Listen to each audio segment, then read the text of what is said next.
Aloha, this is Hope Johnson and my son Braun with Wisdom Dialogues. Alakazam! Today is Tuesday, December 13th, 2016. Hooray! I'm so delighted to be here and so delighted to have all these questions that have been written into me this week. I'm also taking questions spontaneously from anyone who would like to ask questions. You can raise your hand to speak with me. You can also write me a little note in the question pane. All that is over to the right-hand side if you're on with me live. And yay, thank you. I love you. I see you. Hi, Molly. Aloha, Robert, and Lori, and Christine, and Bob, and Anon. Mahalo. And everybody. Yay. Here's some crystals. Here are some crystals. Here's some crystals. Okay, so let's get to the first question. You said we can only give to ourselves, and any energy of love or fear is all we have to give. But how can one give anything to their self if there is no self? That's such a fun question. Thank you so much. Okay.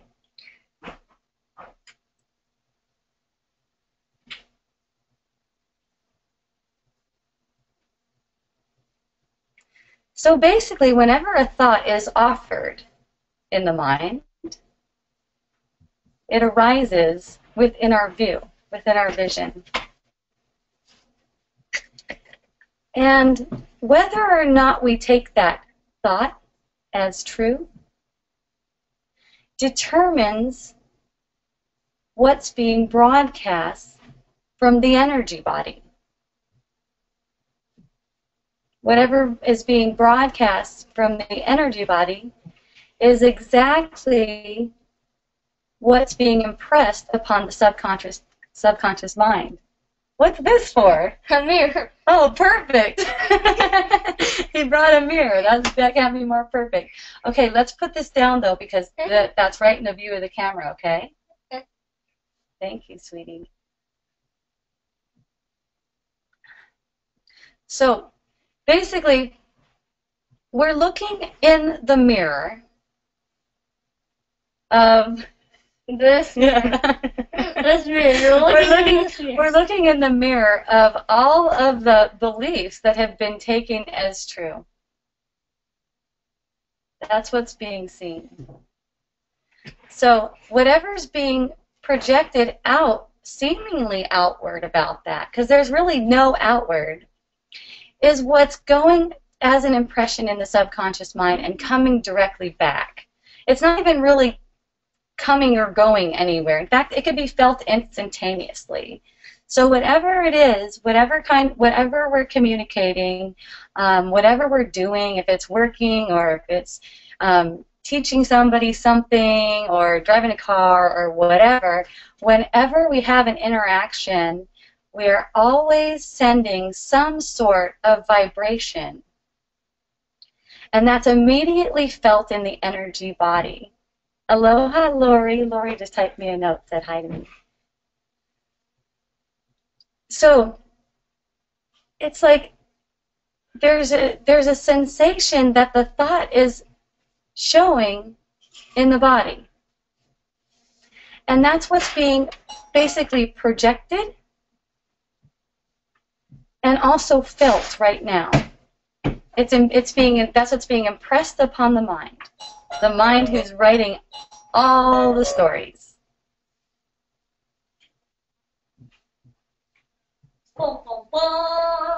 So in this case, we can only give to ourselves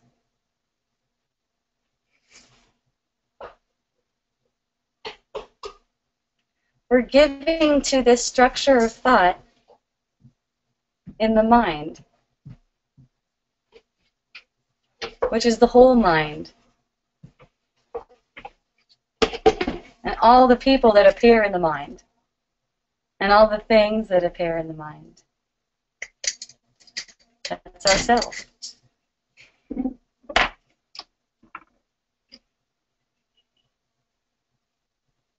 as an expression of everything we've believed. Beliefs are impressed upon the mind from moment to moment. Every time a thought arises, it's a choice whether we believe it or not. That's it.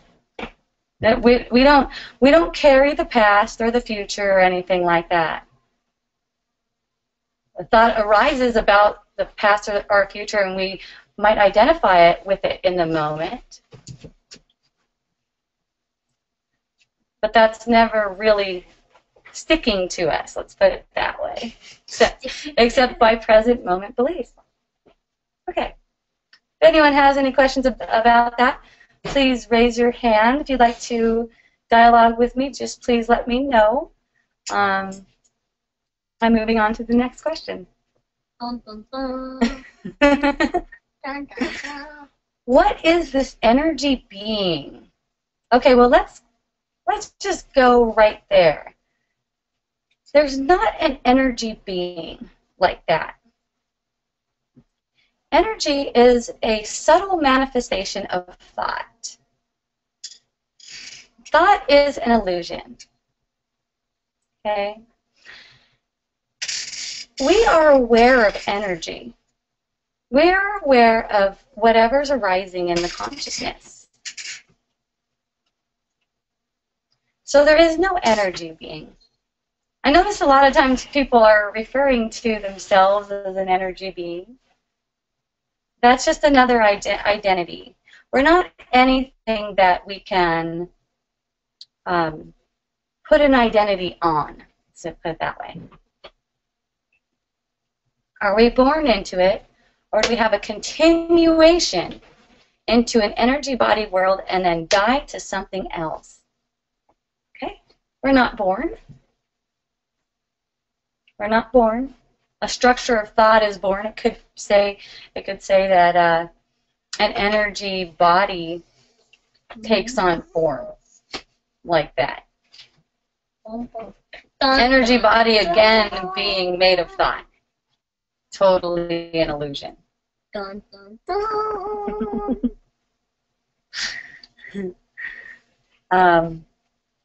Do we have a continuation into an energy body world and then die to something else? Well, we're eternal. Continuation is a reference to time. So, we're eternal, and we're aware of whatever's arising in the consciousness. It can seem like a continuation, but again, we don't carry anything. We only make a choice in the moment whether we believe what is arising or know what we know. We all know that we're not anything that can be born, aging, dying, anything that can be defined. It's just that it's covered up with pretenses. It's just full of pretenses. And then the more something is believed, a pretense is believed, it seems like it's actually real, especially when a lot of other people are believing it with us, apparently. It's like this. The more a thought is practiced and believed, the more people are actually attracted to us to demonstrate that those beliefs are true as well, which is really fun. And there's no need to practice any belief. There's no need to practice any belief. Different thoughts will occur. There are certain thoughts will occur that resonate more with truth. And again, noticing that the belief itself is not true prevents us from getting buried in delusion. Because no belief is true. In fact, nothing I'm saying here is true. Or anywhere. It's up to each of you to see the truth within. The guru is within. The words don't actually mean anything. Like we talked about with the first question, we can only give to ourselves. An energy of love or fear is all we have to give. So it's either a matter of sharing love or teaching fear. That's it.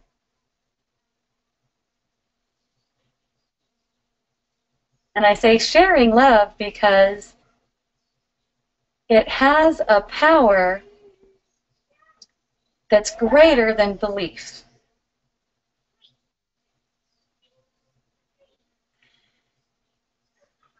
It's a testament to who we really are, rather than the stories that our mind made up.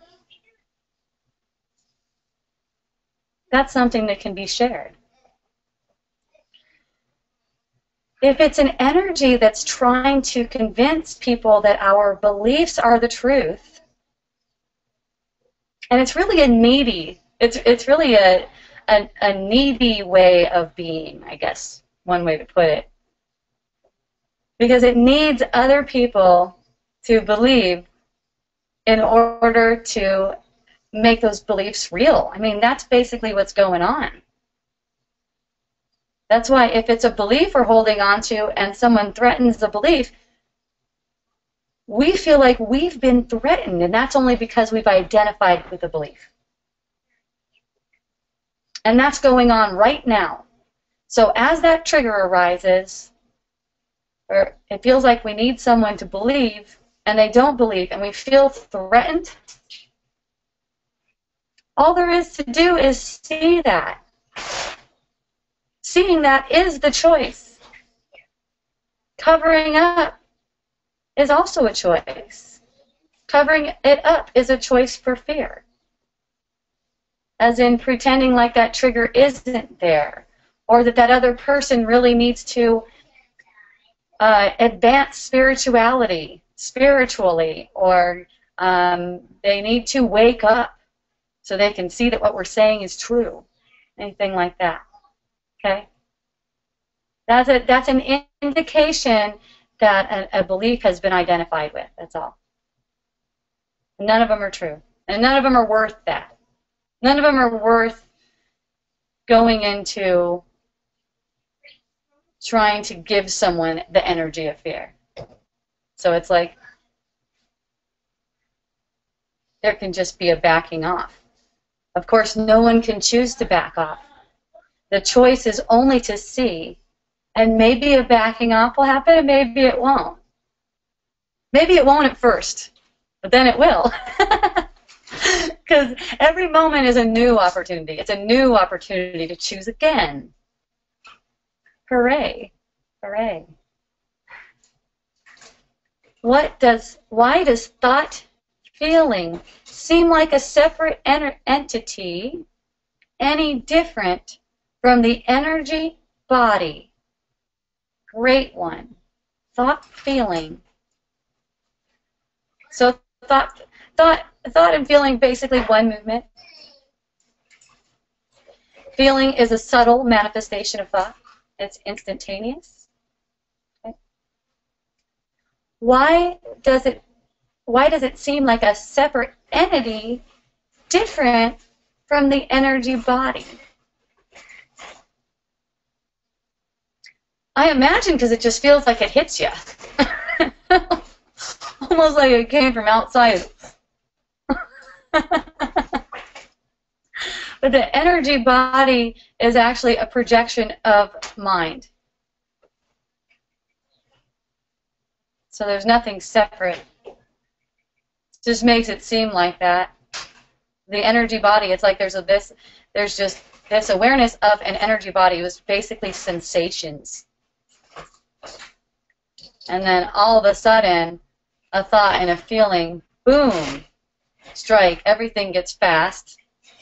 Everything seems to start going fast in the mind.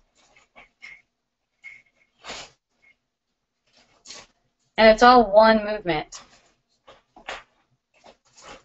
And there's a detachment available there. As in, this one movement is arising on the screen of consciousness.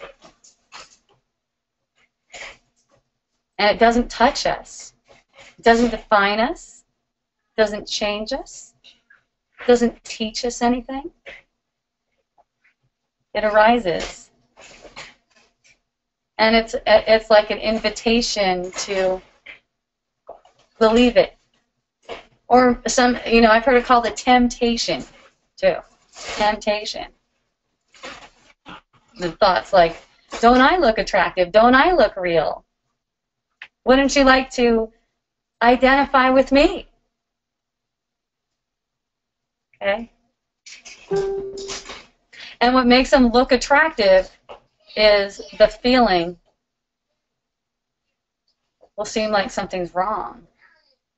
And something needs to be thought about, or something needs to be done to fix what's wrong, because the feeling has been judged as something that's unwanted.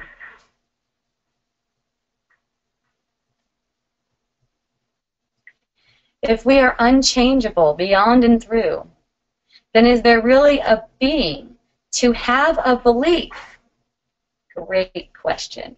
Great question. No, not like that.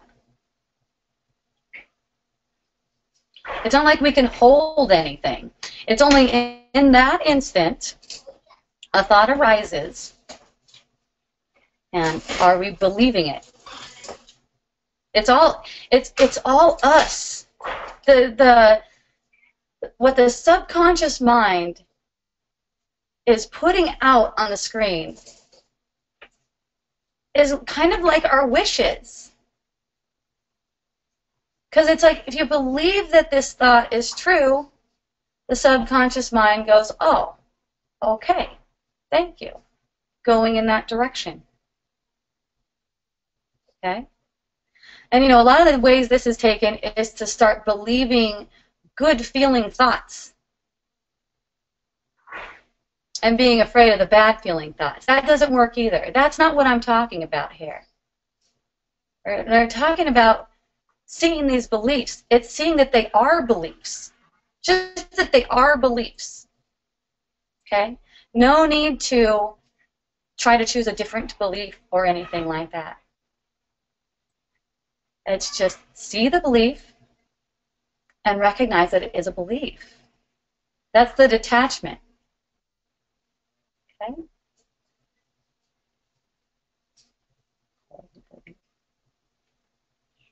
Okay. And becoming triggered without an identity to comprise such an event. Okay, so what becomes triggered? What really becomes triggered? What really becomes triggered is a structure of thought that's been taken as the self. We don't really become triggered. We become triggered in the sense that that's what's being experienced. We can feel it.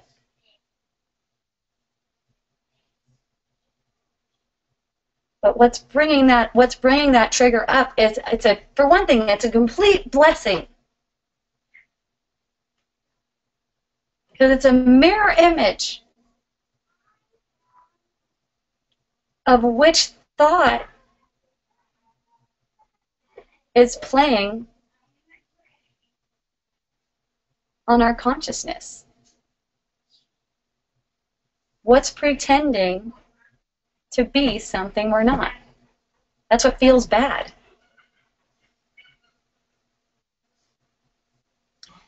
Christine said, say more about going in the direction of a good feeling thought versus a not good feeling thought. I would not even try for something like that, really. Okay? I would not even try for something like that. Because here's the deal. Believing in thoughts is a setup for suffering, whether they feel good or bad. Believing in thoughts is a setup for suffering, whether the thought feels good or bad. I've heard it said before, and it resonates a lot. One thought believed is suffering. Just one. Could be a good one. Okay? Good is only a judgment anyway. One thought, just one. And here's the thing. When no thoughts are being believed, there's kind of like this energy where a thought will come forward and it'll be kind of like a, thank you for offering that. And that's it. It'll be kind of like a, it's not like, no, I don't want a thought. It's like, oh, thank you for offering that. And it might even be an energy like, but I'm not convinced. The mind automatically offers better and better feeling thoughts when there's not belief in any thought. But if there's a belief in a good feeling thought, that will automatically set up a bad feeling thought. Okay?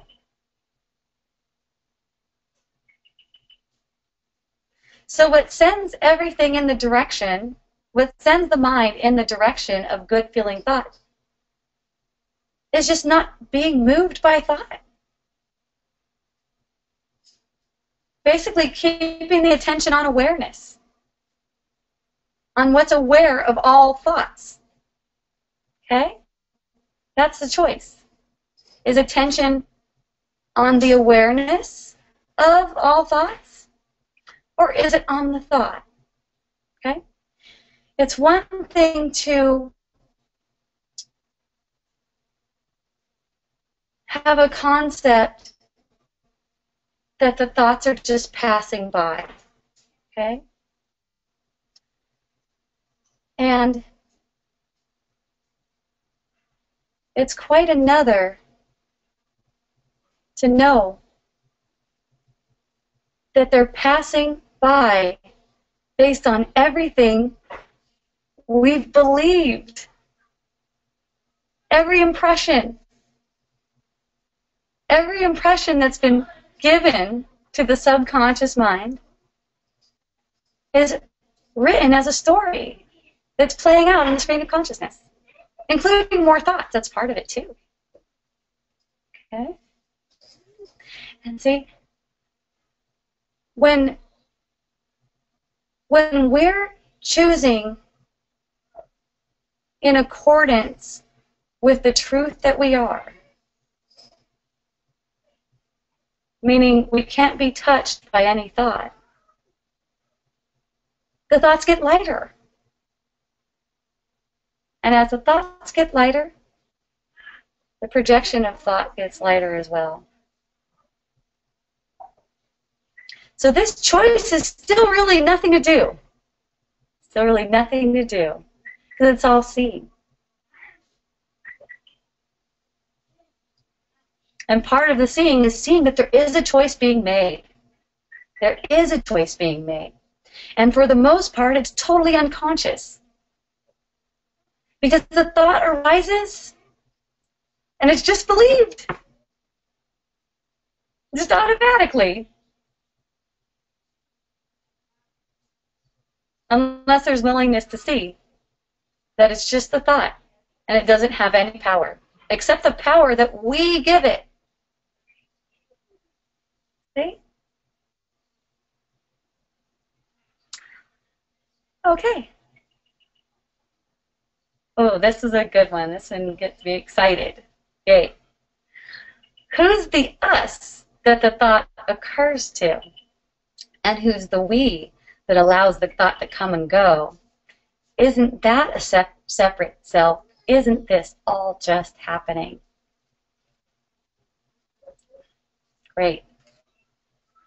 Who is the us that the thought occurs to?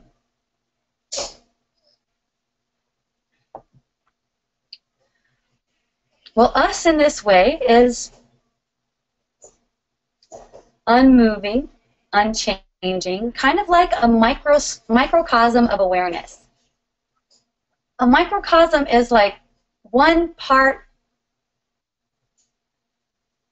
of a main thing. Not even a part. A part doesn't even describe it. It's not even a part. It's not even an aspect. That's also too far away from what I mean to communicate. A microcosm of awareness. So it's awareness. It's all of awareness.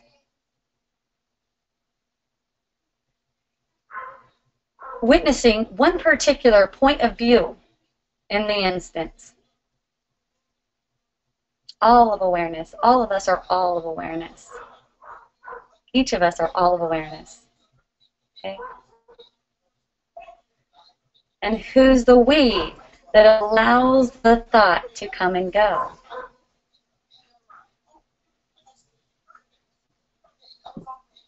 That would be the same. Thought arises, and it's our choice whether it's believed. That's it. Super, super simple. Super, super simple. Isn't that a separate self? No, definitely not. The separate self is the identification, okay, with belief. That's what creates a separate self. Let's say that's what makes up the separate self, because to me creation is something that never changes. So it's the belief or the impressions upon the mind that form the separate self. We aren't anything like that. We're aware of the separate self and everything else. Okay? Isn't this all just happening? Yes, it is. And the mind chooses the direction. If we don't, the mind chooses the direction. And here's the thing. If the mind chooses the direction on its own,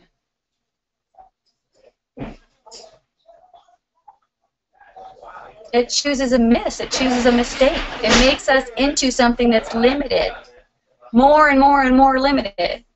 If we just permit the mind to make the direction on its own,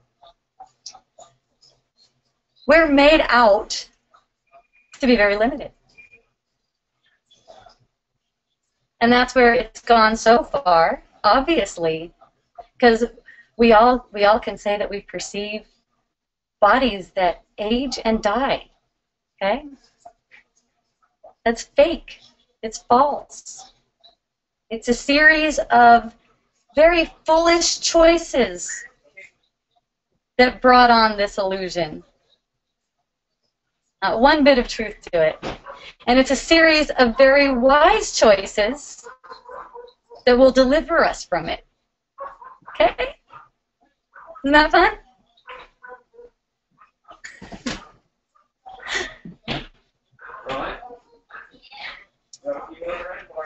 How do we turn attention towards the space where all thoughts are neutralized? Oh, wait a second. I see a hand. This is exciting.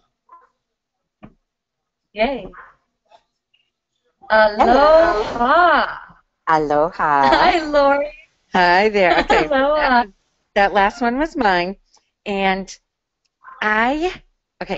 so since being on this journey, Yes. what has happened here literally has not been a choice. The thoughts that come and go are not being chosen to come or go. It's just happening. And I see that there's the choice in the moment, the arising, whatever's arising in the moment, and the choices, what is perceived as the body making a choice or the mind making a choice is just happening. There's nobody doing it. But something has changed because it used to be a quick reaction to whatever's happening, and now the reactions are nothing like they used to be. and I cannot, I mean, the thoughts will come, and whether they stick or not is I'm not doing the hanging on to them or the letting go of them. Okay. Sweet. So you're saying it is a choice. Well, the thing is, whether it's a choice or not, Mhm. that's for you to see. Right. Here's something else. If you hear me saying that it's a choice, Hmm. and take that as something that is Yes, contradicting something, right. see? Yes. So then you notice there's something going, no, no, no, no, that's not my experience. Right. Right. Right? So that's really all there is to see right there. Okay? Okay. I'm not looking to convince you that you have a choice too, because like I said before, nothing that I'm saying is actually true. Okay. And here's how I would look at it in the context of what I'm speaking here, is that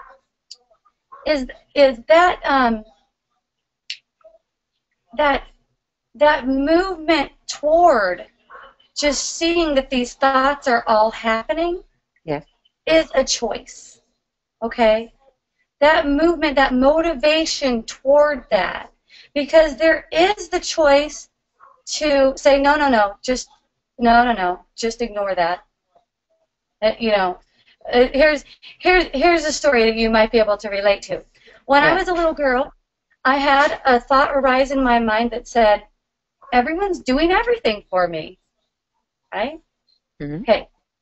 There was the choice to allow that feeling, allow that kind of like intuition, but there was fear. So there was, oh, no, no, no, no, no. Cover that up. Okay? That's what's happening all the time. Something is arising, and it's like there's this fear that comes in and says, oh, no, that's not true, or oh, no, that's true. And it's because it's in the subconscious mind. All of this is being projected from the subconscious mind. Mm. So that's the thing, is recognizing. You don't have to call it a choice if that doesn't resonate with you, because see, if there's some kind of resistance to that, all that is pointing to is an identification. That's all.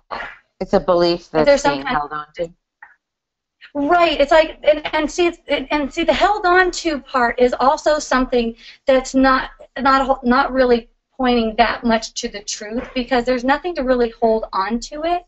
It's just that when you hear choice, Yep. there's an identity belief with there not being a choice, so Right. it raises some kind of a trigger. You see? Yes. Yes, I do. Yes. It's all really pointing to the same thing. And then there's this thing that goes, oh, I agree or don't agree. That's also an illusion, Like everything that we experience, everything that anybody says or anything like that, it's all a projection of our own subconscious mind, and it's all showing where we're holding. And when I say showing where we're holding like that, there's the words again. Showing. Let's put it properly. Showing what the mind is holding for us, based on everything that we have impressed upon the mind. Right. Okay. You hear that? Yeah. Yeah. Because. So it's Yeah. not one bit personal. It's not one bit personal. It's only an opportunity. Like I'll say for me, in my experience, this stuff happens all day long. It's freaking awesome too. What stuff happened? A little agreement or disagreement will just arise. Oh, yeah. You hear me? Yes, I do. Yeah. So an agreement or disagreement will arise, especially, like Facebook's super fun for that, because you can see all these different ideas, right? Right. And a little, do I agree with that or not? Right. Isn't that funny or what? Mm-hmm. And that's not what it's for at all. That's not even what it's for. That's totally missing the point. What do you mean that's not what it's... It's not for saying are we in agreement with that or disagreement. See, that's a choice made in delusion. Do you see what I'm getting at here? So when you see something maybe posted or you hear a word like choice and it doesn't agree with you, right? The mind is automatically tempting you to make a choice between agreement and disagreement. Right. Instead of seeing the real choice is this isn't real. Oh. You see? You see what I mean? The mind is enticing to make a choice in the illusion instead of making a choice about the illusion itself. About it not even being something. Real. Yes. Wow. You see how the subtle little surface choices come up? Like, do I agree or not agree? Instead of. So that's still another identity. It's defending another identity that believes there's no choice. Hey, boy. Exactly. Wow. Is that cute? It's cute. It's cute. I'm like, what the hell? And you know what? And the thing is, it's not personal. So it's not like it's personal. It's like when it's seen, it's a fucking party. For everyone. Because our minds aren't separate. There's one mind. Basically, when that's seen, it's like a choice to heal that. A choice to just reframe that whole thing. And it's for everyone. And it's beautiful, and I thank you. Right. Okay, I'm just seeing. Okay, so that's more humility. That's more humility. Okay. Which is automatic. Because it's automatic in seeing. It's not like there's anyone to be humble. Right, exactly. Yeah. Right. But humility arises. It's like, there's nothing to defend here. What the fuck are you doing? Again. And then noticing that it's actually a thought process that's offending itself. Because here it is, Lori. Every single one of those thought processes is sort of like a person. It's sort of like an identity. Yes. Doesn't know that it's made itself separate. So it wants to protect itself. It wants your energy. Right. Yeah. Wow, I've never seen this. It's like, wait a minute, I don't make any choices. Who is she talking to? This is beautiful. Jesus, Hope. I've been so stuck in the mind lately, and wow, I'm seeing a completely different. Wow. Wow. This is the real what I've heard it called, the rubber hits the road, rather than just these concepts that are, they feel so good and well, I believe these concepts and I feel that they're true and I've seen that they're true. Right. And then there's really just seeing all the little subconscious subtle ways that we're enticed into making a choice on the surface because we don't see what the real choice is. Wow. Wow. See why I said hooray and I was so happy on that post? Yes, now I do, but I was like, oh my God, this is just more concepts. Like I wasn't even believing a concept. What? Oh, no. Humility, wow. Cool. Okay, now I see hooray. Wow. and look, here's another thing that's a choice based on who we are, is that anything that happens is a big hooray. Yeah, I see that. Because it can't be another way. That's the truth. Yeah. That's the truth. It can't be another way. Because even if it feels like it's confusion, a breakthrough is coming if it's allowed. Right? Yes, if it's allowed. If it's allowed. Yeah. If it's allowed. Yes, and the hooray is allowing it. Yes, it is. Yes, I see that clearly. Yeah. Wow. Wow. I think Oh, my love mind you. is blown again. That that's the same thing that's happening over here too. It's so awesome. It is, really is. Because there was so much resistance to what you were saying. Hope doesn't know what she's talking about. What the hell is? It's just like it kind of looks like this. It's like pushing a button. It's like Yes, pushing a button. totally pushing a button. A And belief. it's funny because it's funny. It's like pushing on something. It's like that defensiveness. Yes, and I know. Push. I've been It's saying fun. all along. Nothing is wrong. Nothing is wrong. And what the frick? You cannot take a position. Any position you take is bullshit. Yeah, Mm, that's life, exactly right. That's exactly right. life is going to get you every single time whenever you Yes. take a position. Yep. All right. All right. Beautiful. I love you. I Mahalo. love you too. Thank you. Thank you, Lori. I appreciate that so much. Oh, same here. Same here. All right, Molly asked a question. How do you relate to the changing moons and to astrology? Well, just like to anything else that arises in the mind, it's a story. It's make believe. Anything that can be measured or anything like that, it's make believe. Okay?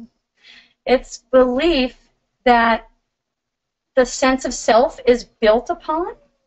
She says, I thought so.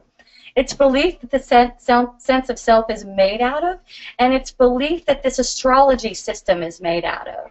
So it might be on the surface that these beliefs will play out as something that's so, but it's all still belief. So it's like sure, it's fun to play with.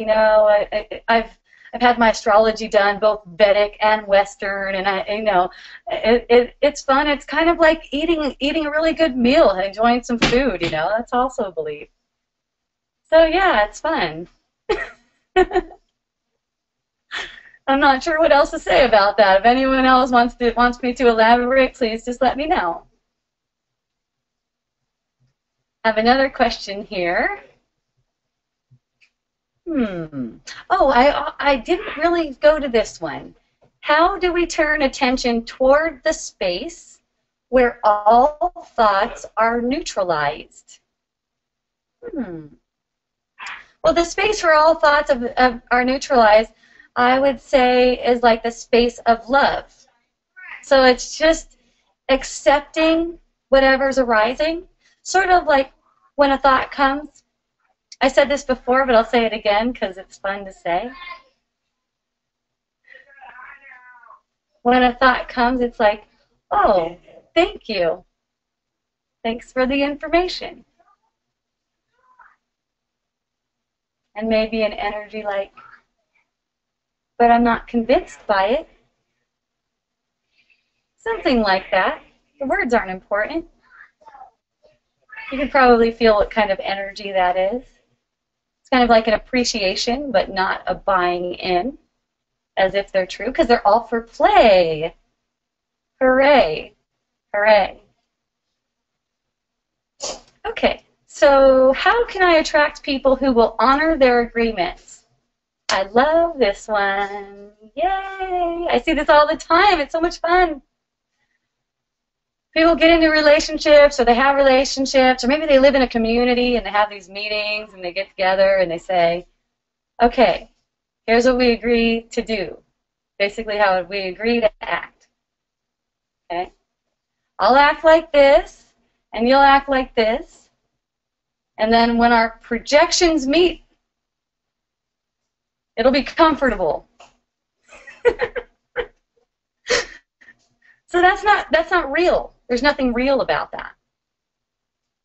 Making agreements, okay, one thing, maybe you got some plans, or maybe you're like, All right, how about if I clean the kitchen and you do the laundry or something like that? Okay.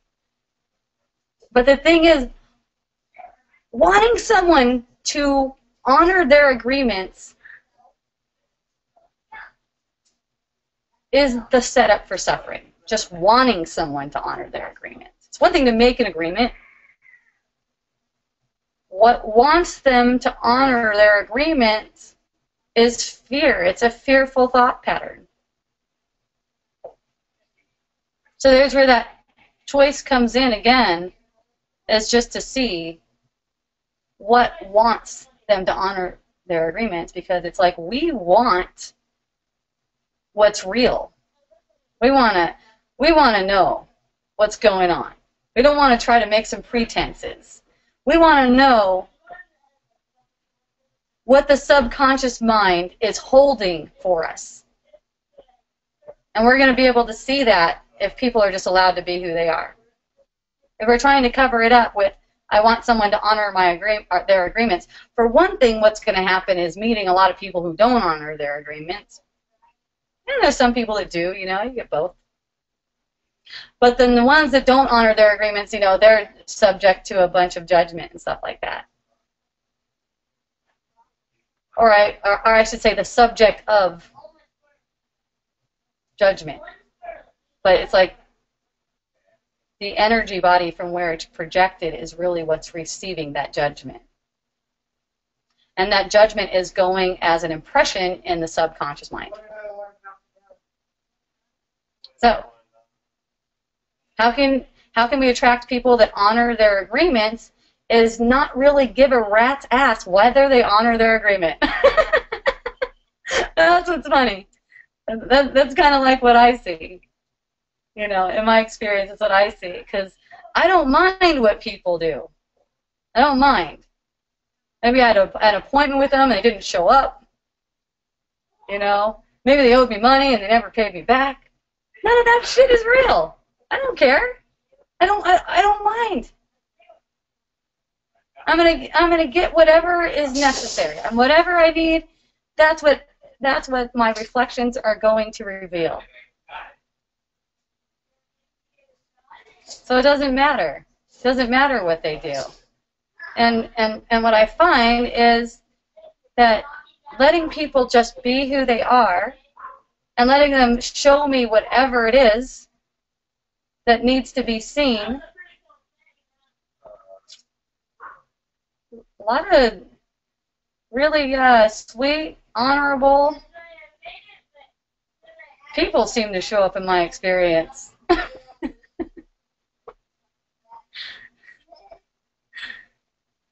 People that honor their agreements a lot. And it's funny, like if somebody says, okay, I'll meet you here at this time, and they're not there, who cares? I don't need them to acknowledge it. I don't need them to be sorry. Of course, nobody did anything wrong. That agreement to meet them at a certain place at a certain time is what brought me to that place. But if they're not there, then it's not my purpose to meet with them. Pretty simple like that. So who's to be pissed at? Nobody. And who's to be pissed? Nobody.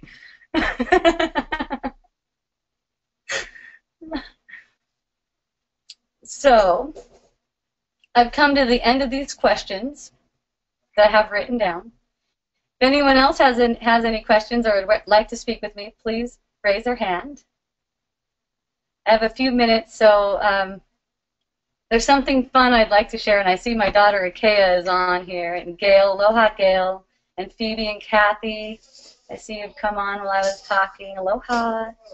I was sharing with my daughter today, last night, Tony and I were watching a movie called Awake in the Dream. Super fun movie, super fun. There was one part that struck me, and this man said, whenever we say anything about anyone, doesn't matter what it is, she's beautiful, he's a jerk, she's pushy, she's funny looking, That's a judgment. All of them are a judgment. Yes, Lori, Awake in the Dream. I don't know if it's on Netflix. I got it on Gaia. I don't know where it is. It could be anywhere. It could be anywhere else. I got it on Gaia TV. So what makes that judgment so much more true is 3 words right after it. Just like me. Just like me. And it's so fun. I've been playing with this since last night. Tony and I just crack up. Tony and I just crack up because, even as we're watching that show, this one woman came on, and I go, she's really trippy looking. And then I go, just like me. and every time anything comes up, even a little gecko, oh, it's so cute, just like me. Because it's always some aspect of our mind being projected outward, and that me is really that structure of thought we're talking about. It's that structure of thought that the mind has made as an image of who we think we are, basically. So everything is a projection. You're going to play too, Lori. Oh my goodness, so much fun. You talk about mind-blowing too. Amazing and fun. Amazing and fun. Okay, I'm taking Christine now. Christine? Yay, Yes. I see a microphone. Yes. Today we have communication. Hooray! It's when I try to talk to you on my computer, I can't do it, but I can do it on my phone. Oh, great. All Yeah. right, I'm glad we found a way. Yes. I knew I did it once before. I just couldn't remember how I did it. Sweet. Okay, so here's what's up once again. So, Yay. yeah, it's coming around in a different form, and it's shifted, and it looks like something different, but as you're talking, I'm realizing it's the same thing, but I want to talk it through. So, Okay, great. So the illusion was the VOG was making me not feel well, right? Yeah. And Yes. that I had, that I wasn't going to be able to stay on islands. And, so I talked with you and burst that bubble and popped through it and was feeling amazing. And yesterday had this, I was just in the flow yesterday, a really beautiful day. And then today I talked to someone that I would assume I gave my power to on her opinion about staying here, what her thoughts were, like Okay. for her tapping into her intuition. And I heard all of the fearful things that I had already bought into, that, Hawaii Yeah. is not a great support for me because, the imbalance in my body is fire going on right now, and, being on the island, I'm on a volcanic lump out in the ocean. So, it's not serving you, and that, there's better places in the planet for you to be, better ley lines, blah, blah, blah, blah, blah, blah. Great. Right? So, I went into total reaction again around not being able to be here, and I'm not being supported, and I'm going to have to pick up and move. The whole story was going on and on and on, and emotionally, I feel like a wet noodle again. Oh, how Yeah. fun. I've gone back into that whole cycle of just being exhausted. So the only thing that's happening here is I've gone into. You haven't gone really anywhere except in a thought. Right, exactly. Down the rabbit hole with the thoughts. Mm-hmm. Yeah, it's just arising. It's arising on the screen, and there's an identity with the screen. And see, in the moment there's an identity with a screen, it's almost like digging down into delusion. So the deeper we dig, sometimes it just takes getting into a lot of pain before you're like, hey, that's not even true. That whole thing isn't even true. But that can reverse as soon as it's seen. And see, the trigger, like talking to this other woman, is a trigger because this is basically talking to yourself Mm-hmm. about the beliefs that are being taken as true subconsciously. So that other person is like a subconscious projection showing you your beliefs. And you can tell that these are the beliefs that the subconscious mind is holding for you because you're triggered. Okay? You can tell, that's how you can tell they're being held for you. So that's where it makes it, it puts the ball right into your court. It gives you all the power right there to just acknowledge, oh, that those are the thoughts. Mm-hmm. It's not like another person can convince you of anything. You're already convinced, and the other person is reflecting that. Yeah. Okay. Yeah. It's the same story that I had 2 days ago, and then it went away for a day, and it came back up again. Like, yeah, and you see how it can just go away again too. Mm-hmm. It only comes back up and grabs your attention for a while because you give it credence. It's a habit. You've had this kind of belief, maybe not the exact same wording and everything, but the energy that's being felt there, that's a habit. Okay, that's just a habit pattern playing out. So when it comes, it seems like it's very convincing, and then it's covered with all kinds of doubt. Okay, so it's like the subconscious mind is still holding that for you, even though consciously you've already seen that belief. It's still going to keep on coming back around for the same thing over and over again, for the same thing, for the same choice to be made, basically, that thank you for the information. And that's exactly probably what I would say to that person is thank you for the information. Thank you for sharing that with me. Because now I see what's making this difficult right now. Right? Yeah. And if you hear yourself saying, "Well, you're just being negative, just like me." Because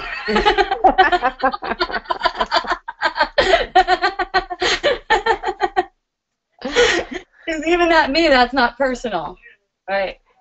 You know, and it wasn't negative. It was just all this, stuff that I said, oh, yeah, that makes sense. Yeah, that I've got a lot of extra heat in my body, and inflammation is different, that the heat, we're sitting on a lot of boiling hot stuff here. Yeah. That, of course, that makes sense. I didn't think about that when I got here. But it's still just a reflection of my fear, right? It's still a reflection of whatever the subconscious is saying is the belief that's not true, because none of it is true. Yeah, that's the thing. None of it on the surface is true. You're going to be wherever you're meant to be. Wherever you are, that's where your purpose is.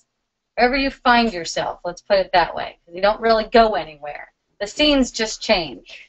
So right, whatever I can make a choice to be in a different scene or a different climate or a different area, though. Okay, where does that come in? Okay, I'm gonna propose that no, you can't.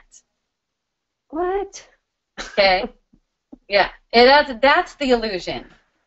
That there's a choice between what you do, what you apparently do, and where you apparently are. Whatever is arising right now, whatever scene it is, it's basically a playing out of the past. We think that we make a choice between two things, but we never do. There's no choice between two things. Or more things, whatever. There's no choice between 50 things, anything like that. There's always a choice only between taking the illusion as true or seeing it as an illusion, basically. All the other choices are occurring on the surface. When you say, I can make this choice, you're speaking for the subconscious mind. Okay? It's making all those choices on the surface only based on whatever you felt. The subconscious mind can make any choice, but that's not for you to decide. Because your only function, let's put it, I've heard it said that way, can be to choose between truth and illusion. Not between Hawaii and Michigan. I don't know where you came from, but not between Hawaii and another state. That choice is arising spontaneously. That's consciousness That's consciousness playing out the Got it. thoughts in whatever way they need to be played out. Okay, I'm back in center. I heard you. Yay! I love you. Yeah, got Yeah. it. Mhm. It gets so real. It's so, it feels so, the intensity feels so much that if you make the choice, it will relieve the pressure. And it doesn't do that. The pressure doesn't go away until I remember that it's just the illusion, and the choice is to Yeah. be there. Yeah. Yeah, and that's it. It only gets real because of thought. That's what makes it seem real. It's only there. Yeah. It's not one bit, there's not one bit reality. So this like this in this moment right now, this just opening up to see, that's healing. So, for a lot of people, it's more like bit by bit that mind gets kind of like worn away or falls away, I've heard it say, which is basically the sense of self being revealed as such, as a sense of self and not an actual identity. Well, I feel like I'm having an identity crisis. Well, that's beautiful. Congratulations. Could it feel? I want it to feel a little better. Yeah, and see, that's the identity speaking as well. That's the identity speaking, saying, I want it to feel a little bit better. Because here's the thing, Christine. Every single feeling that arises that feels hard or bad is feeling that way because of belief right now, that feeling is not wanted. If that feeling can just be allowed, that bad judgment about the feeling can be seen as only a judgment, and then it's actually recognized as orgasmic. It really is. You may have heard of people having orgasmic birth. Yeah. Yeah, to me it's similar to that. Okay. Because any kind of thing where there's a judgment that this is a bad feeling is a huge lead up to a breakthrough, for one. If it's allowed. But if it's not allowed, then it's just another impression on the subconscious mind. Okay? If it's allowed, it's like changing those impressions. Let me give you a really fun example. This one's really fun. It stands out a lot, okay? My husband, for instance, okay? Let's say he's like the subconscious mind, all right? He will start moving toward whatever it is that I tell him I would like to move toward. Basically, I might not say it like that. I might say it like, okay, tomorrow we need to go shopping for XYZ. Okay? He will put the wheels in motion. I want to be there. I want to be at the store. I want to go. He'll put the wheels in motion. He'll wake me up. He'll maybe get me some juice. And if I'm messing around doing something else, he'll be like, honey, come on, come on, come on. We got to go. Come on, we got to go. And that's because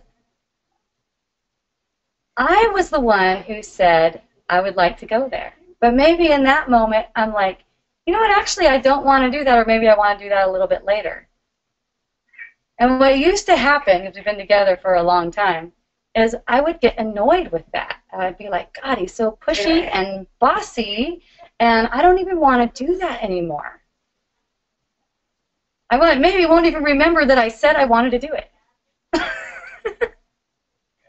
This is how it is with the subconscious mind. Okay. It's like a belief arises, and it says, this place isn't for you. This place, Hawaii, isn't for you. Okay? And then that belief is taken as true. So the subconscious mind goes out and shows you how Hawaii really isn't for you. Because that's what you want. Okay? And No, so I then don't want that. well, that's what you said you wanted when you bought into a belief that said Hawaii isn't for me. I know. Right? Okay. Yeah. So, I know. So, stay with me. I'm with you. I'm with you. I'm with I you. know you are. So now all there is to do is see that the reason the subconscious mind is showing you that Hawaii isn't for you is because you believe that. And then and in that moment of seeing that the belief isn't true, it's like giving a new instruction. Mm-hmm. It's like giving a new instruction. Not even having to say like I want to stay in Hawaii. So show me so Hawaii is good for me. This whole I want thing just has to be seen for what it is. Let yourself just be wherever you are. Just be wherever you are. Okay. Yeah. You don't have to get like asking for it, Please give this to me, Right. Yeah, it is just let whatever it is be what it is. That's kind of like my experience with the geothermal too. Gosh, pretty much everyone around me, except for my own family, has said how much this geothermal has had an impact on them, on their health and all this other stuff. Right? And what happened for me is, those thoughts started to seem like they might be true. And so there was just acknowledgement that, thank you for the information. I'm not convinced. Sort of like that. Sort of like that kind of energy. And also, a thought comes up about, I need to move. I need to move. And then there's just kind of like, okay, if I need to move, I'll move. I never moved. Everything's fine. Is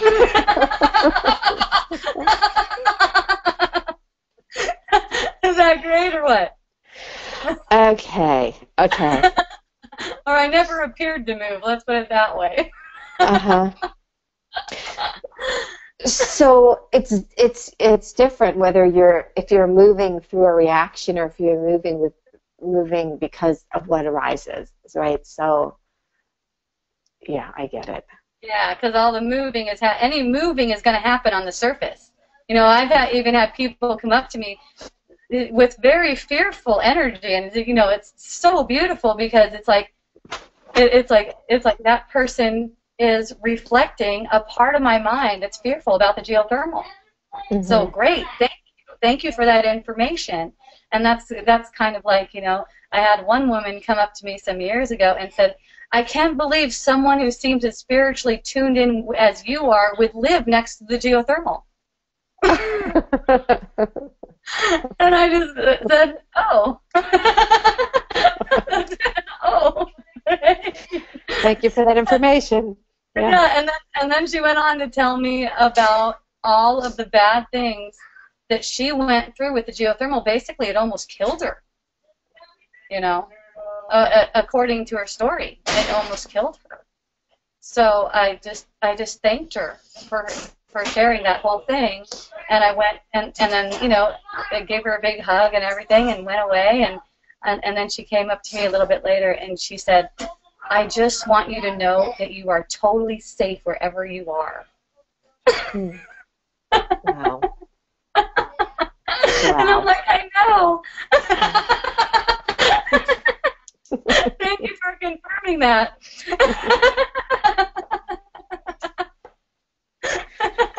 Isn't that the best? Yes, it really is. I mean, there's the proof is in the pudding, right? There's both sides. Yeah. At one point she goes, that geothermal could just blow off the whole part of the island. And I'm like, oh, that would be an easy way to go. Okay, Molly's writing, and she says, for Christine, should you resonate to share with her Messages from the plants. Inner fillet of aloe vera from the plant or juice taken daily is great for liver and cooling inner fire. Also, mamaki tea daily for VOD. Both grow abundantly on the Big Island. How fun! I'll Mamaki email that to tea. you, Christine. I'll email that. I love mamaki tea. Thank you. Hey. Mhm. All Yes. right. Thank you. Thank you. Thank you. Thank you, too. I'm going to send you that information that Molly sent over email. Thank you. Aloha. Aloha, I love you. Love So you unless too. anyone else... Oh, Bob Shine's hand. How fun. A Bob Shine hand going up. Nice. Okay. Aloha, Bob. Oh, good. I got two hands to applaud you with. Not just one hand. Two Bob Shine hands. That's right. The sound of two hands clapping. Not one. Great. Great. So you had mentioned something about if you can change the framework of your consciousness, that you can change the framework for the whole world, and that the whole world would be a party. And that's, you know me. I want to have a love thy neighbor around the whole world. Right. Yeah. Yeah. So That's this. really how it is, though. That's really how it is. The rest is all illusion. Yeah, right. But there's all these appearances of illusions that aren't very, fun and party-like going on. Sure, for sure. So, Yeah. but then this framework, and then you talked about the foundation, that God is this foundation of mind. If the framework can come from this foundation of love, the space of love. See, that's what we party into, is we're celebrating the space of love that we live in, right? That's what it's all about, isn't it? Yeah. So, but then the thing is to bring in all the projections, to realize that everything out there is my projection, and all of the negative things, you've gone over it very well with all the people on the webinar today, reining in the projections, and whatever's out there is just helping us to see something within ourselves that we're unconscious of, or a belief that we need to look at and decide whether it's real or illusion, right? Okay, hold on 1 second, because I would like to say that when it said something we need to see within ourselves, a lot of times it's taken that ourselves is like our identity. And the thing is, it's not our identity. There's nothing to be seen within ourselves, because there's nothing within ourselves. What is being seen is the identity, the self-image that the mind is holding for us. Okay, the mind is not us. So that's why it's so not personal. And if it's taken personally, there's not that seeing through. And so that's why I really like to point out that we are not holding anything, and there's nothing within us that needs to be seen. Okay, go on. Oh, yeah, because there's no me or you. It's that we're all one self. Yes. Yeah, so then if you change this framework from the foundation into the space of love, and then everything can be a party, everything can be a creation. So how I really have always visualized the planet, or the flat Earth, or whatever we live on, is that it's like burning. It's Burning Man. Okay, so everyone is creating their own beautiful artistic camp or theme or whatever that they invite everyone to come and partake of and enjoy their vision and their play and their fun and their creative impulse. And then you can go out and experience all of the others. And in Burning Man, there's no money. Everything is just barter and sharing and giving, and the whole thing is just like one big party, one big creative celebration. And that's how Okay. Hold on just a second, because okay, so this is something when this kind of an image comes into your mind, this is something that feels good to you, right? This is something that feels really peaceful and happy and loving and good, right? Yeah. Okay. It's different from every different perspective. So it's not Yeah. Not actually everyone. what it is on the it's not what it is, it's what's being felt.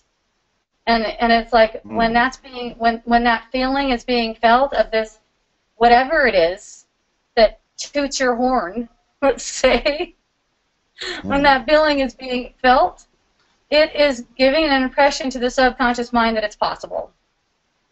Yeah. Okay? And then that's very powerful. And then there's images that arise that deny that it's possible. Okay? And then there's a temptation to believe in the images.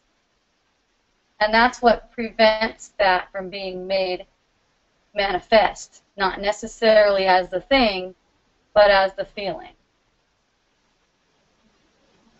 So I'm getting too caught up in the images and ideas. That's all that's going on here. Okay? It's like it's getting caught up in a fantasy. Because what it all comes down to is the feeling. It's like we can't really know what we want. That's the thing. We can't really know what we want. We can know what feels really awesome right now. And that's the thing that resonates. When it gets into when it gets into fantasy, then all these different reasons that it can't happen are going to arise, and the feeling is left. The feeling is gone. But the feeling is what heals, let's say that way. This loving, blissful, knowing that it's here, it's actually present now. See, whenever there's this imagining of this Burning Man or whatever it is that stokes you, there's no difference from it being a physical manifestation to the mind. There's no difference from it being a physical manifestation or just being imagined. There's no difference. That feeling is being registered.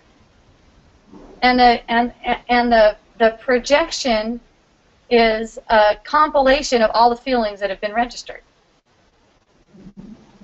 That's all there is to it. So it's just sticking with the feeling the feeling, and that's now and that's real, and then just move with that. Yeah. Yep.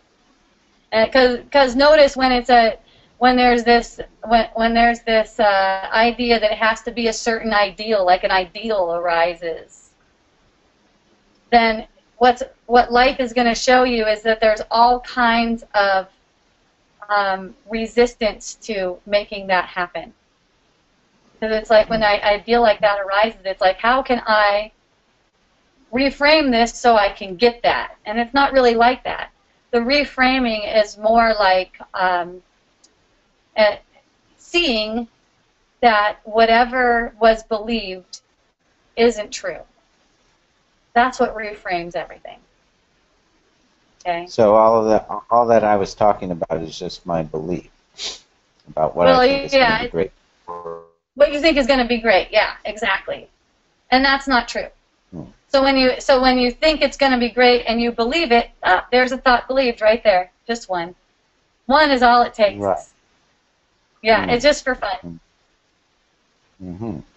Yeah. So all we can do is just stick with the feeling, and then the feeling will do the creating without having to visualize anything. The feeling is an impression to the subconscious mind. Okay. Feeling is an impression, and out of impressions, that's where the manifestation is taking place. The present manifestation is actually the past impressions playing out.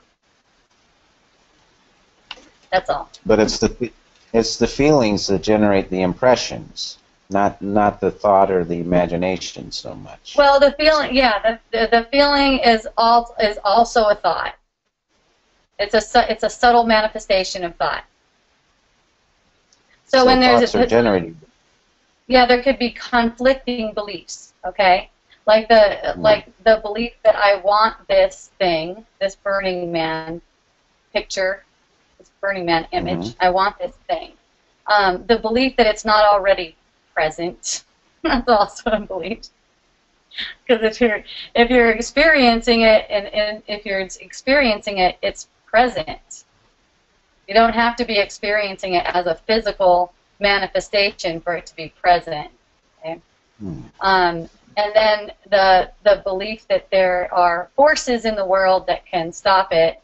So then all these beliefs conflict with each other and they create suffering. Okay? Or make the illusion of suffering is another way to say it. A truer way to say it, I would say. Because suffering isn't real either. Okay? Yeah, well, the suffering is the false, but that's just it. The false, the illusion cannot win over truth and reality and love.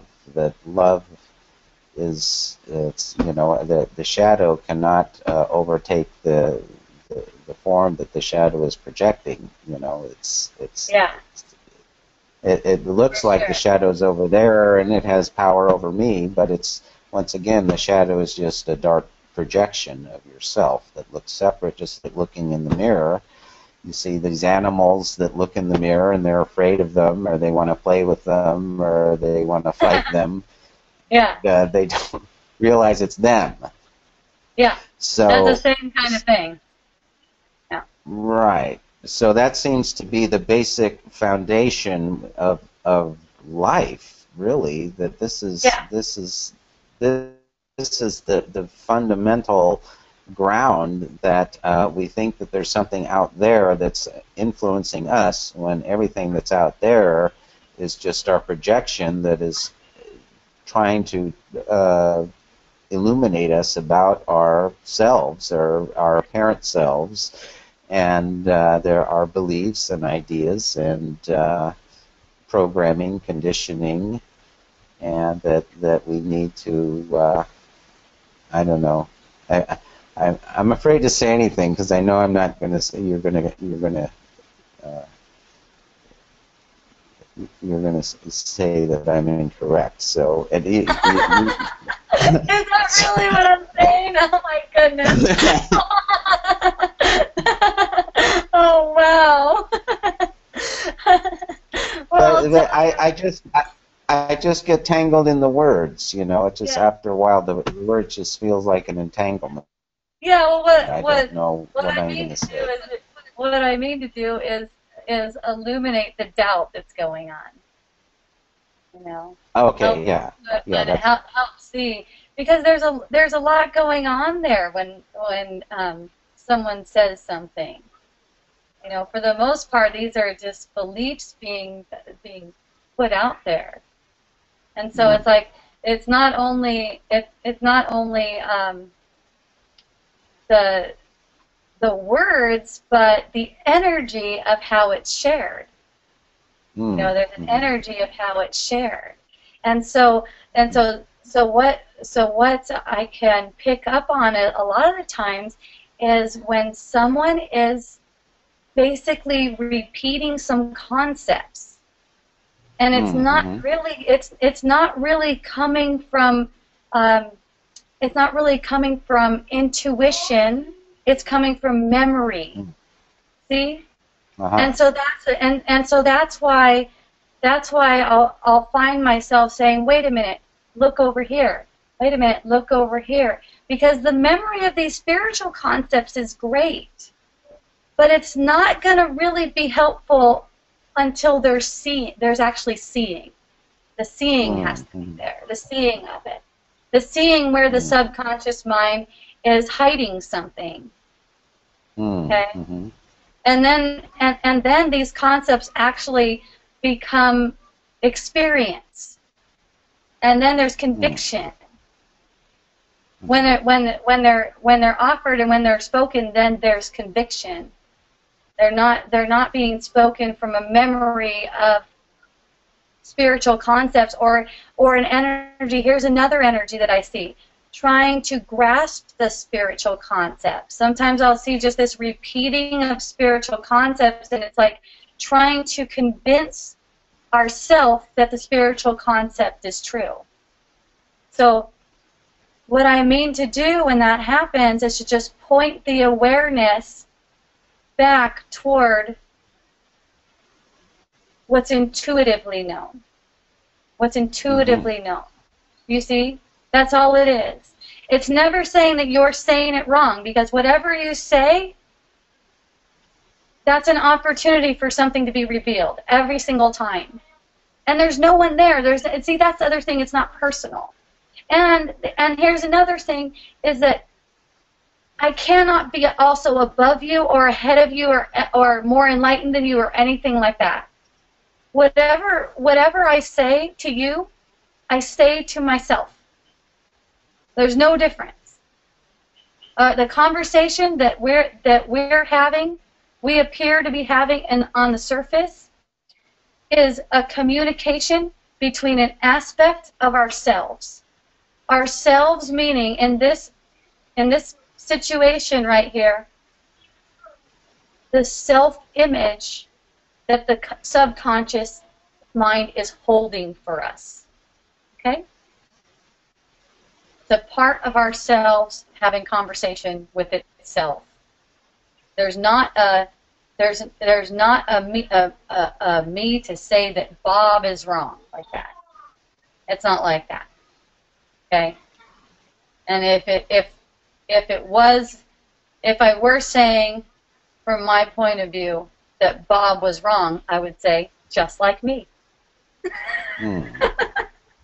Well, Okay. what you're pointing out is that I'm spewing out a bunch of spiritual concepts and things that I've read or different ideas and everything, and you're saying it's not coming from my feeling or my intuition or conviction. It's just a head trip. It doesn't feel to me. It doesn't feel to me like it's very convincing. What you're saying, a lot of what you're saying is rings true as far as spiritual concepts, but it doesn't sound convincing to me, is what I'm saying. Okay? So you're saying it doesn't feel like you're convinced, actually. You feel convinced? well, no, I guess not. Otherwise, I would be in love and I'd be free. Okay. Okay, Be so caught that's in all a these whole concepts. Yeah, so basically I'm just pointing to that. That's all. That's all. Yeah. And all that is for the seeing. It's not for trying to change Bob. All that is for the seeing, because there isn't any Bob. We're the same. There isn't any Bob and there isn't any hope. The subconscious mind is playing out this way, that's all. So we could call ourselves Bob Hope. We could. We could. And look how we laugh, just like Bob Hope makes everyone laugh. We're comedians. Yes, that's right. All right, I'm going to go to another question now, unless you have something else for me, Bob.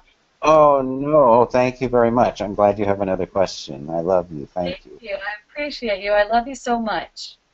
Okay, you too. Okay, here's the question. It's written in from my beautiful daughter, Akea Johnson. And, of course, she's beautiful just like me. Why is there a temptation to believe in the images? Well, because we made them. Okay? Their beliefs have been practiced. Basically, we made the impressions on the subconscious mind that this is what we want to be true. And so the subconscious mind is showing us that it's true in the form of thought and in the form of manifestation. When it arises in the form of thought, that could be seen as a temptation, because it's like here's the belief that you told me before was true, so I'm showing it to you again. And it feels really true because, you know, it always comes with a feeling too. So there's the temptation to believe. In that instant, to believe or not. Believe or not. Believe or notice that there's nothing to believe. Let's put it that way. 10 minutes. There's a temptation because it's a habit. It's comforting to the image of self. Oh my gosh, there's so many people on. We're having fun. Bye, Mom. Bye, sweetie. Going to that park. Okay, have fun. So why is there temptation to believe in the images? Because that's what we ask for. Through belief. Okay? The thought feeling, the thought sensation arises. And we go, oh yeah, that's true. Usually unconsciously. Usually unconsciously. This is hard. There's one of them. That's believing in an image. Doesn't matter how big or small it is. You know. It's all self-identification. Believing in the images is self-identification. That image of self needs to preserve itself by your belief in images. Our belief in images needs to preserve itself that way. When there's no belief in the images, that image of self starts to fall away. And when that happens, there's limitations. Opening just falling away with it. And ideas that beliefs are real, and the temptation becoming less and less attractive till it's not even a temptation anymore. Laughter is one that's great. I like to share, I've shared this one before, but it's such a good one. When there is willingness to actually see what's going on as far as what thoughts are being offered and automatically accepted. One of them was, I hate my life, I want to die. That actually just like spoke, like almost loud, almost audible, to where it's like someone just whispered that in my ear or something, but with an actual voice. I hate myself, I want to die. And as soon as it's seen like that, it's kind of like funny. It's just a joke. I just laughed. I was like, who is that? Who's saying that?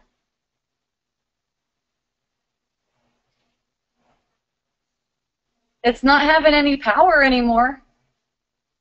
Because there's not a, oh, that's how I feel. I must be depressed. Maybe I should go get some counseling.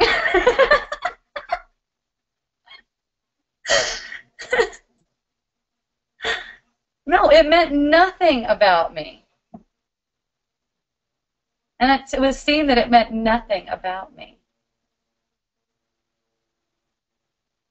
I see some more comments here. I didn't see these before. Sometimes they get buried. Okay. Okay, I said, yay, yay, Kaya, I love you. You're so awesome. Just like me. It's so cool your daughter's into this. Lori, okay, thanks, Lori. She wants to learn. Do you talk with her like this usually? Yes, all the time. We love it. In fact, we were just talking like this today, and pretty much every day. We laugh and play and talk like this. She's 24 years old. Yes. And she's brilliant, just like me.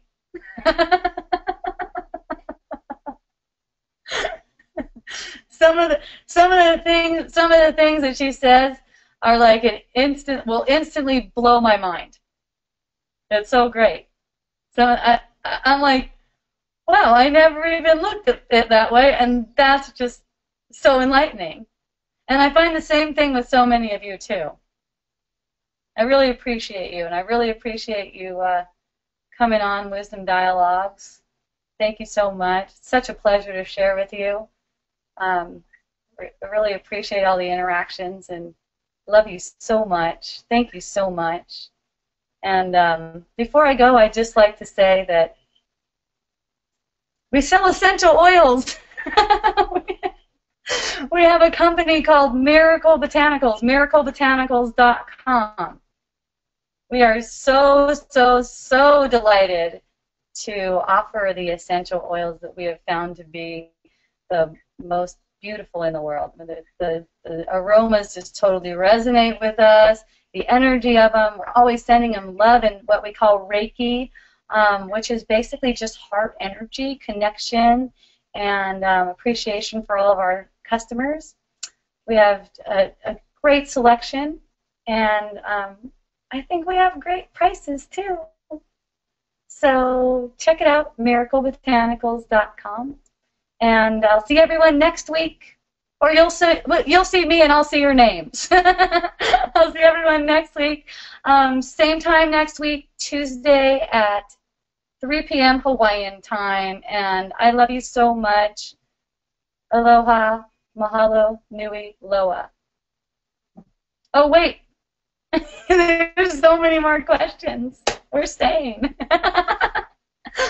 Molly, it's funny how this is because I don't see it. Maybe I need to just expand this. Here we go. Why is all this belief in illusion occurring? Why is there a self that needs to reinforce this identity? Okay, that's a great one. Why is all this belief in illusion occurring? Just an idea that there can be separation from the source. Just an idea, okay? And then that idea followed. This is like unmanifest. This is just in the mind, basically in the mind. So there's belief in the illusion because there's a feeling of guilt. When there's a belief that separation is possible, there's an idea that guilt is real. And in that idea that guilt is real, there needs to be an illusion to hide the guilt. Basically what it is the illusion is burying our guilt. Our basically, and of course we don't have any guilt for reals. There's nothing to be guilty. It's just that there's this belief that separation is possible, and so then there's guilt because someone must have made this separation happen. Okay? So when there's belief in the separation, then the separation appears to occur. And when it appears to occur, then there's guilt. So then the guilt needs to be buried. And it's buried in these bodies, it's buried in everything that's material, and that's why, ultimately everything dies. That's like the ultimate revenge on the guilty one. Okay? And it's just been reinforced over and over again. It's been reinforced over and over again, and so the illusion is really strong. And in knowing that there is no such thing as guilt, this could be known just intuitively. It is known by everyone at the intuition level. It's just that it's almost like there's been an agreement in the mind to pretend that this is possible, that it's possible to be separate from the source, and it's possible for guilt to be real. Okay, so that's what keeps it like an illusion that we're making it ourselves. We're making it basically better than we could if we were aware of who we are. Okay, that's why it's so common that people want to be individuals, that we want to be a person, that we want to be an individual, and we want to make things happen in the world. We want to change the world and stuff like that, because there's an idea that there is a separate self. And then when the world doesn't go the way we plan it to go, then that guilt is usually projected. Well, it's always projected. Let me put it that way. It's always projected. Sometimes it appears to be projected onto another person, and sometimes it appears to be projected on our own self. But even what we take to be our own self is also a projection in itself.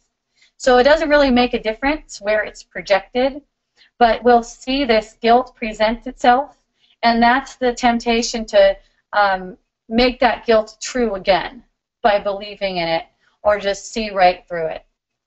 One way guilt presents itself is in the form of an aging body. Just noticing that that the aging body is not that one. Knowing that that is not you. That is not us. That is not real. Okay? That a lot of the times that's taken as, almost all the time that's taken as something that's real, like something that's happening to us, and it's not. Okay? Let me know if you want me to elaborate on that, or if you'd like to dialogue with me, Molly, just say so or raise your hand. Maybe we can get to some more clarity on that. I don't know. You're the funnest. Thank you, Akea. Bye. Mahalo. You are awesome and sweet, just like me. Yay, Phoebe! Where did the thought that we could be separate from Source come from? Oh, good. Molly wants to talk with me. Yay! Unmute Molly. Aloha, Molly. Aloha. Aloha. Is Molly there? All right, you might have to turn your microphone on unless you don't. Oh, you just want to write it. Okay. I'm at work. I'm guessing you just want to write it because you said I'm at work. Okay. Where did the thought that we could be separate from Source come from? Nowhere. I mean, just like thought just doesn't come from anywhere. Kind of like, you know, one reflection of that is like the wind. It's like asking where the wind came from. Okay. It's like all these different thoughts are available. And there's the underlying intuition that there's no separation. There's absolutely no separation and nothing about us that can be changed. But there was a thought that was believed. Just one thought believed and then extrapolated.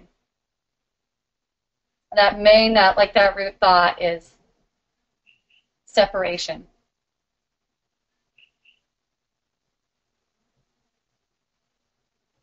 Didn't come from anywhere. It's not going anywhere either. Not going anywhere. I love that analogy. Thanks. Oh, Molly, I love you. Ah, you sweetheart. Love you so much, all of you. I'm signing off now until next time. Mahalo and aloha.